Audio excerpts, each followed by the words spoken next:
All right, Peach Patch, we are currently in Sulphur Springs. I showed you guys this community previously. I told y'all that this was one of the dirtiest, most undereducated communities in Tampa Bay. However, today it's pretty clean. I know my husband has a friend who is a community activist, and they just cleaned up over here. And I must say, they did a good job. I thought I was gonna like see some dirty roads. It's pretty clean in Sulphur Springs. Now, Sulphur Springs, they don't have to change it though. Sulphur Springs is one of the communities that has the most renters. You'll find a lot of duplexes like this. They had to ban building more duplexes over here. Sulphur Springs is also known as an area with a lot of slumlords, and a lot of second chance, third chance, fourth chance homes.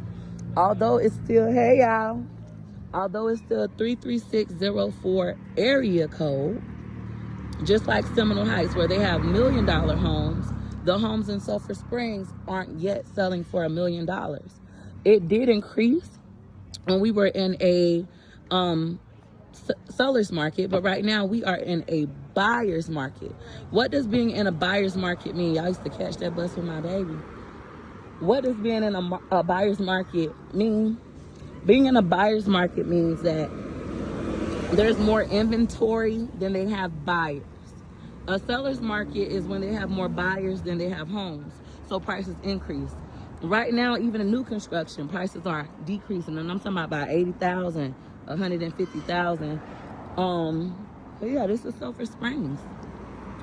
When Gregory was a baby, I used to have to catch the bus right here to go to college, and my husband wouldn't even walk me. Now let's look up some homes and see what they are valued at. You still get a front yard, a backyard, a side yard if you were to purchase in Sulphur Springs. There are talks of Sulphur Springs becoming Seminole Heights 2.0. Me personally, I wouldn't invest over here right now if it was me, because the prices are still kind of high and the market is declining. I would wait it out a little bit longer. But do I believe that they will be successful in making Sulphur Springs Seminole Heights 2.0? Look at all this yard. Let's see how much this house is worth. Let me get the address. What y'all think? Let me see where we are. We're on 17th and we're on Waters Avenue. Waters Avenue on 17th Street. This home is beautiful as far as like the yard goes. Even the trees. You can tell like it's been here for a while. You'll have all this front yard, side yard. I wonder if they got like more backyard. Ooh, look at the yard. It would be a great comp. So you can see why the homes in Seminole Heights are worth $1 million. That other house we looked up is estimated at over $1 million, versus in Sulphur Springs, how much is this house? I don't know. I don't see the address. I know they're serious about don't trespass, and it looks like just like in Seminole Heights, they have that second property behind their home. So this is a good lot, a really good lot. I wonder if the address is this way. That's probably my issue. Let me see. Hello. 1701.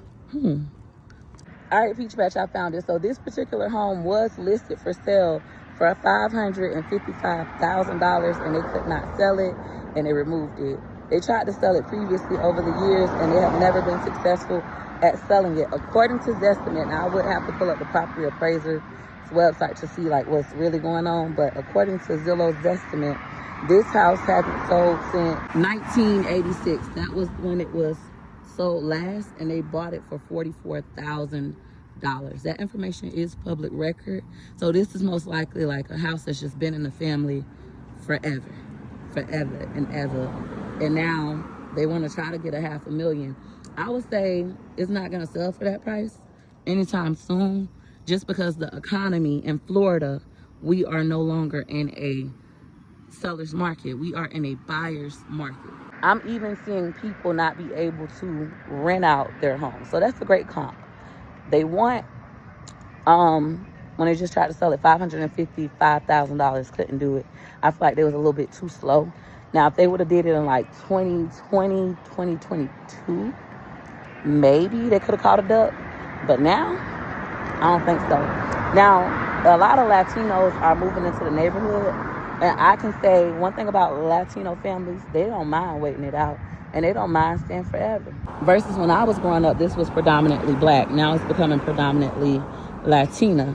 Now, my husband not born over here, but raised over here since like age 7. His mom owns a home in Sulphur Springs.